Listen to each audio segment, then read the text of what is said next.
Good morning, Monday morning. Like you all know, I'm not a fan of Monday mornings, but I like this particular Monday morning. It's the eve of a festival. Okay. Welcome on the show, Plus Sports and Plus TV Africa. My name is Wally Scott. Now, the question I'm asking this morning is simple. Where are our footballers? Where are they? Honestly, I'm dissing this morning. Mukhail Tinubu, good morning. I'm dissing this morning. Where are our footballers? Really? I know a particular period where there was a particular Nigerian player who was celebrating his 24th birthday, and his twin sister was celebrating her 34th birthday. Age cheating has always been our problem in Nigeria, really. Now, I want to show you a picture this morning. In that particular tournament, Lionel Messi came first in this tournament. John Obi Mikel came second, and Tai Taiwo came third. Let's start with Mukhail. Where is Tai Taiwo first? Let's start from there. Let's start from there first. I don't know. He's probably let's say he's spending time with his family. With his family. That's usually the number one excuse for politicians who. Where is John Obi Mikel? Asia. Isn't he in Stoke City? No, since when? He just signed for Al Ittihad or something recently. I'm not really following his career. I think we all know that he's past his. The good question is, where is Lionel Messi? Messi's still doing Messi things. In Barcelona, with Argentina. Yes. Hi. I believe the contract he has just signed is for another 5 years, which means the value of that player, of Messi, is that they are ready to have him with them till he's 39. Till he uses a walking stick? Really? So. Come on. I was a cub reporter in Nigeria 99. I remember very well that Ronaldinho was there for Brazil. Peter Crouch was there for England. I can't even remember the names of the footballers who played for Nigeria then. Wow. Now, Team Nigeria have arrived at the Games Village of the Tokyo 2020 Olympic Games ahead of the opening ceremony, built for July 23rd at the Olympic Stadium in Tokyo. Nigerian athletes currently in camp cut across 4 sports: table tennis, gymnastics, taekwondo, and rowing. The first batch, which was made up of 2 athletes, 2 coaches, and 6 officials, left Abuja on June 6th, while the second batch arrived at their training camp in Kisarazu on Wednesday. Third batch of athletes, which consists of badminton players who left Nigeria on July 17th, will join up with the team on arrival and after their medical checks. The final batch, which will include Sports Minister Sunday Dare, will depart Nigeria on June 19th, while the men and women's basketball teams will join up with the contingents from the United States of America. Now, we said on the show, the first batch that went were shabbily dressed. They didn't have their kits. Somebody was wearing an Arsenal jersey. Come on. Yes. We hope that now that they have officially Team Nigeria has arrived, we hope they are with their kits now. Well, we hope. Yeah, we are hoping. Yeah. Hope is springs eternal, and if the behavior that the organizers, the ministry has demonstrated during this preparatory period is any indication, even though a lot of former Olympians I have spoken to keep saying, keep giving a lot of hope that we will be on the podiums, we will win medals. I don't know if this bodes well for our chances. You want Wali's opinion? Yes. My opinion, honest. We will be on the podium at this Olympics eventually. But in the Paralympics. No, I'm telling you the truth. The only people who make us proud at the Olympics are the physically challenged. We only do well at the Paralympics. We are sure of winning gold in weightlifting, in discus, and all that. But these guys, Derby County manager Wayne Rooney is excited ahead of the upcoming season. Now spectators will be able to return to stadiums at full capacity. Rooney's Derby fell to a 2-1 defeat against his former club Manchester United in a pre-season friendly at the Pride Park Stadium. After the game, United fans sang the club's all-time record goal scorer's name And Rooney says it was nice. Some friendly faces from the club he spent 13 seasons with. Yeah, it was brilliant. I drove in today with Liam Rossini, and I said to him on the way in how nice it is just to see fans around the stadium, walking around the stadium. So to have them in today was really good. I thought the support was good. Be even better, hopefully, the Real Betis game when we can have more fans in. So no, it's for me, for the players, it's only going to be a help to us. And I thought today in the game there was some really good things which we've been working on. So hopefully, I'm sure the fans will see that as well. Yeah. Yeah, of course. It's a club I've got huge ties with. Spent 13 years there, so it was nice to see some old faces, some old friends. Today, unfortunately, we didn't get the result, but I think it was a good game, good competitive game, and the fitness work the lads will have took out of it, but also some of the real positive moments. It was pleasing for me. Mukhail, I could hear Bill saying, throwback, we're Rooney, now looking quite old, Well, a Man United fan once told me when Rooney was about 27, 28, that the Manchester United worry was that Rooney was not going to reach the levels of Ryan Giggs, play till he's close to 40 or even 40. Many have said he didn't live the very best lifestyle for a footballer. And I think you can see that in his age now. He looks, by the time he's 45, he's going to look 60. But that's not to knock Wayne Rooney, because Wayne Rooney, even when he looked like someone who shouldn't be able to run as fast as he did, he was up and down the pitch. But somebody was saying something, no disrespect to you, Mukhail, and no disrespect to Chelsea fans. Most people are saying that Man United and Liverpool are a more loyal club than Chelsea is. And this is why they say so.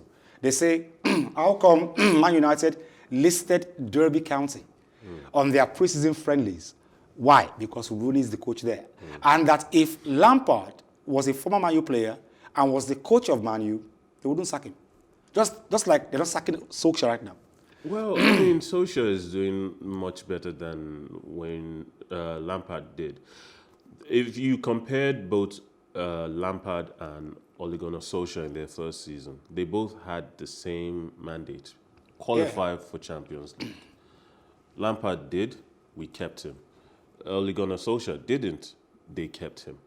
The next season, now you have a bunch of these world-class players coming in. The squad is bigger, a lot more egos to manage. You're not just dealing with youthful players that have come through the club's academy that look to you as a club legend and will respect you no matter what. At Man United, Ole Gunnar Solskjaer was already dealing with big egos, Paul Pogba, Bailey. Yeah. So there's an argument that could be made that yes, Man United would have been more loyal. And as a Chelsea fan, I was certainly very upset when Lampard got fired. Sad, yeah. I was too. But in the competitive phase where Premier League finds itself right now with 6 teams, possibly 7, always every season vying for Champions League football. At the time that we sacked Lampard, Man United had already moved into a good position and we're making second theirs, and we're potentially going to finish at the very least in the top 4, maybe third, maybe fourth. In the end, they finished second. So and Chelsea were the team compared to Man City, compared to Liverpool, we were supposed to be the team to compete, maybe finish third, and yet we were so far off the mark. And history also matters. When you're not in the top 4 by December or January, it's very hard for you to make it back into the top 4 at the end of the season. Now, Mukhail, this is almost unbelievable. From when I was a child, that I knew the Olympics was a sport, was an event. I've always known Toyota to be a brand, a sponsor. I've always known Toyota and some other companies too. And maybe because the brands are pulling out, maybe because there are no spectators. Well, let me read the story first. Now, Tokyo 2020 Olympic sponsor Toyota will not run games-related TV commercials because of lackluster public support for the Olympics, with 2/3 of the Japanese doubting a safe games can be held during the COVID-19 pandemic. Now, Chief Executive Officer of Toyota Motor Company, Akio Toyoda, will not attend the opening ceremony.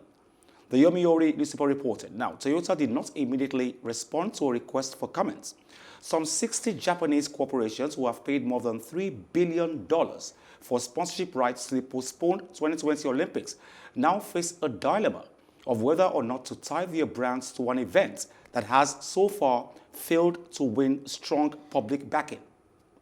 There is a mixed public sentiment towards the games at this moment or even past year towards the games. So in that respect, there must be a decision by each company in terms of how they should be able to disseminate, how they should be able to convey their messages to the public audiences from its own corporate perspective. But in the meantime, I need to emphasize that those partners and companies have been very supportive to Tokyo 2020. They are passionate. I didn't see this coming. I saw what I was suspecting was some countries might pull out because of COVID-19 and all that. I didn't see all the countries being there and the companies pulling out, the sponsors pulling out. I didn't see this coming. Well, I mean, Tokyo is Japan. Tokyo represents Japan at its very core, at its very best. We look to Japan and we look to Tokyo and we know this is Japanese. So, of course, Japanese companies have to constantly consider the impact of supporting something that the general public doesn't. Yeah. However, I would say that as with most crises, people will eventually move on. In fact, they will very likely move on very quickly. These games are just a month long. Eventually, people within the next 3 months after the game, people will be moving on to the next crisis.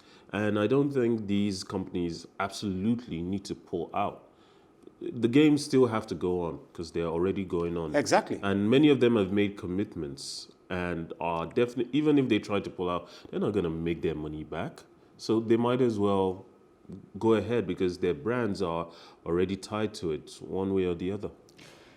This is some sad news this morning. Some very sad news. The future of world tennis, if you ask my opinion. Her name is Coco Gauff. She will not compete in the Tokyo Olympics after testing positive for COVID-19. She's only 17. And this report, this report was produced by Chris Dinham, courtesy Reuters. Now, American tennis star Coco Gauff said on Sunday she will not compete in the Tokyo Olympics after testing positive for COVID-19. 70-year-old was set to become the youngest Olympic tennis player since 2000, but instead joined a number of world top players who have already pulled out of the Tokyo Games. Gauff was going to compete in both the singles and doubles competitions. Several of the sport's biggest names, including Rafael Nadal, Roger Federer, Serena Williams, and Simona Halep, have already announced their decision to skip the Tokyo Games, which are scheduled to begin on Friday. American tennis star Coco Gauff said on Sunday that she will not compete in the Tokyo Olympics after testing positive for COVID-19. The 17-year-old was set to become the youngest Olympic tennis player since 2000, but instead joined a number of the world's top players who have already pulled out of the Tokyo Games. In a post on Twitter, Gauff said, quote, "It has always been a dream of mine to represent the USA at the Olympics, and I hope there will be many more chances for me to make this come true in the future." Gauff was going to compete in both the singles and doubles competitions. Several of the sport's biggest names, including Rafael Nadal, Roger Federer, Serena Williams, and Simona Halep, have already announced their decision to skip the Tokyo Games, which are scheduled to begin on Friday. Coco Gauff. This is the future of tennis. Love it or leave it. And people are already seeing a Serena Williams or a Venus Williams in her already, you know. But this is just, I want to believe, this is just a temporary setback. She's just 17. Yes, she will have many Olympics To go for, yeah. to go for. But it still has to be incredibly disappointing. You set your heart to something as important as competitive as the Olympics, and such a once in a 4-year thing. I mean, who knows what could happen in the next 4 years? Who knows where she'll be, if she'll be in a state of mind to. We've seen Naomi Osaka is not currently in the state of mind to go to the Olympics. So what will we be hearing about Gauff, Coco in a few years when the next Olympic rolls by? It's hugely disappointing, and certainly for us, the spectators, who at the very least, even if we can't be there, want to enjoy the games as best as we can. I so wish this morning Victor Godfrey was here, V6, but he's not. Lewis Hamilton won his home British Grand Prix for a record-extending 8th time on Sunday, despite a 10-second penalty for a controversial first-lap collision that sent Red Bull rival Max Verstappen crashing out of the race. Mercedes driver, now only 8 points behind Verstappen after 10 races, passed Ferrari's Charles Leclerc for the lead with 2 laps to go as a capacity 140,000 crowd rose to cheer him. Hamilton's teammate Valtteri Bottas was third after obeying team orders to let Hamilton through, and chased Leclerc in a race halted after Verstappen's crash and then restarted. Just would have been nice to fight for it and have that opportunity, but I didn't, and 4th and 5th for us as a team is still a good result. I was alongside down obviously to 6th, and he was like bumping wheels with me, you know, and so I knew that he was somewhere on the inside, so I gave him space. And the next one, I was really proud of the move, and I was really far alongside, but I could see he was not going to concede. And so, anyways, he cut across me and we collided. And I was quite frustrated that's, you know, because we have to give space for one another. But anyways, so then I knew I had the penalty, and I was just like, you know what, I'm going to give it absolutely everything for the team and for the fans here, and we'll see where we get, and just never gave up. Today we worked well as a team. We got really good points, and especially against Red Bull, so that is good. But you know, there's always things we can do better, and again, data for sure we can learn from. But overall, our performance has been better than what it was in Austria. Yeah, it's a great weekend. A little bit, well, disappointed obviously to lose the win so close to the end, but it's part of racing. Lewis just was quicker today. Now, I called him King Hamilton on Saturday, and Victor Godfrey was like, no, I can't use the word king for him yet. Yeah, but I call him a GOAT, you know. But this is the GOAT. Max Verstappen had 30-something points. He only has 8 points ahead of him now. And at home, he wins at home, the British Grand Prix, and he gets a standing ovation when he won. Well, it's exactly what he needed to do. I mean, you're at home. You always want to win at home. So Victor will be mad, but eventually he's going to he's going to win the all-time record for most wins. So really, are we jumping the gun by calling him King Louis at this point? King Louis the first of his name. First, yes. So I'm looking forward to it. I'm looking forward to the end of this F1 season, because I think he's going to be. Well, at this point, before the end of the year, he's broken all the records. He's made the records and broken them again by himself. You know, he's won the British Grand Prix 7 times as a Briton. He's the first ever British man to win the British Grand Prix for that. You know, the thing about a sport like F1 is that there will always be an asterisk on the names that break the records, because in a few years there will be another Lewis-like character who will come in, have probably the very best car and the best team around him, and he'll win everything, and eventually he will break even Louis' record, and there will still be an asterisk as to, well, was he as good as Louis? Because Louis could have been driving in the same car and could have done just as well or better. So but I don't believe in all those, because if we think about it, if we say Pele isn't great because or the players that have come now, Ronaldo and Messi, aren't as great as Pele because Pele played with different conditions, then we're taken away from what they've achieved in their era against their peers, and there's just no reason to. Wow. So Lewis Hamilton, he makes the record, then breaks it again. Ha. Rovanpera became the youngest ever winner of a World Rally Championship round on Sunday.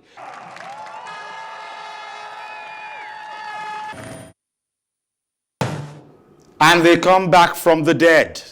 From nothing, they come back. The surging Milwaukee Bucks took control of the NBA Finals with a 1-2-3-1-1-9 victory over the host Phoenix Suns to move a win away from ending one lengthy championship drought and extending another. After dropping the first two games of the series, the Bucks have roared back to life after hanging on a wild Game 5 finish. Now lead the best of 7 NBA Finals 3-2. Milwaukee are now one win away from clinching their first NBA championship in 50 years, while Phoenix remain 2 wins away from their first title in a team's 53-year existence. The Suns were trailing by points with 20 seconds left when Milwaukee guard Drew Holiday ripped the ball from Devin Booker's hands and sent an alley-oop pass to Giannis Antetokounmpo for a dunk that sealed the Bucks' win. Being the NBA champ, being in the history of this game, being always there. Nobody can take that away from you. And doing it in front of our families and our fans, it's big. It's gonna be big, but that can wait. We gotta focus and keep playing good basketball. We gotta go back home. We gotta recover. I gotta, grab some burgers, eat something right now because I'm hungry. We just got to go play Game 6. It's a great opportunity to go home. We'll keep our routines. We'll prepare. We'll get ready. You just got to go play basketball. You got to find a way to win a game. And the fact that we're home and we have the support of our fans, the support of our city, it's important. It's going to be meaningful. But you got to go make plays. You got to make things happen defensively, make things happen offensively. And, our guys, I think, are, they'll be ready to do that. Well, both second and the third, you give up 79 points.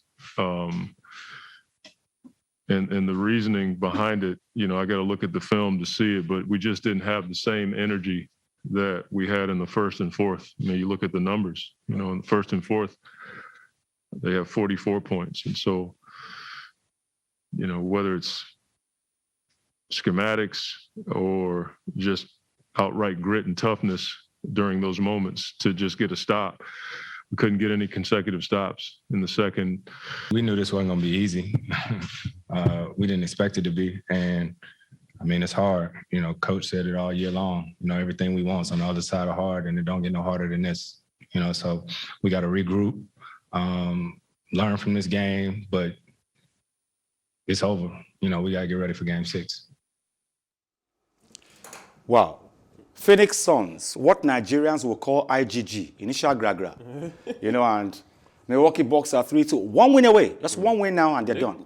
I think the Phoenix Suns might still come back because they might have learned a lesson in the last 2 games that they probably it took the necessary beatings by the Bucks for the Suns to learn.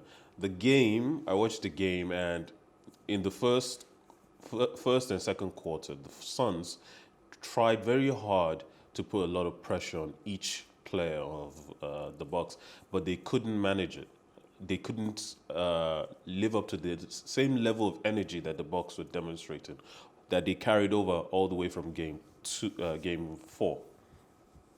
So now the Suns have to go into Game 6, knowing that they're away, knowing that they don't have, and I think that level of that awareness that now you're the underdog, you're playing away from home, will probably come to the fore of their thoughts and will bring out the very best in them. Because at this point, Milwaukee Bucks beat them at Phoenix Suns. Yeah, so. And they're going to be going away.